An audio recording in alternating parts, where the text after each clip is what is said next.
আগেরবার যখন আমি আর অরিন্দম সিমলা এসেছিলাম তখন এইসব জামা কাপড় পরে ফটো তোলার কথা ভাবতেই পারিনি, কারণ এতই লজ্জা লাগতো এইসব জামা কাপড় পরে ফটো তুলতে।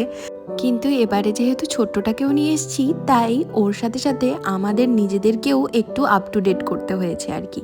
এখন আমরা যাচ্ছি নালডেরার গলফ কোর্স দেখতে।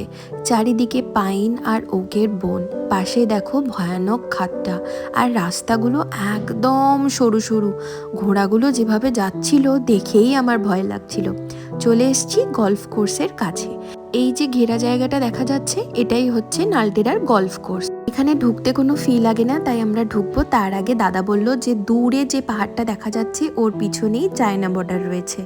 চলো তাহলে ভেতরে ঢোকা যাক। সামনেই দেখলাম একটা ছোট্ট মন্দির রয়েছে যেটা বন্ধ ছিল, আর ওই যে দূরে গলফ কোর্সটা। সত্যি কথা বলতে নালডেরাতে এসে একটু অ্যাডভেঞ্চারও হলো, তার সাথে সাথে নিজেদের এই সুন্দর সুন্দর মোমেন্টগুলো আমরা ক্যামেরাতে ক্যাপচার করলাম। নালডেরা ঘুরে তোমাদের বেশ ভালো লাগলো। এরপর আমরা যাব সিমলার মেন ভিউ পয়েন্ট কুফরি দেখতে।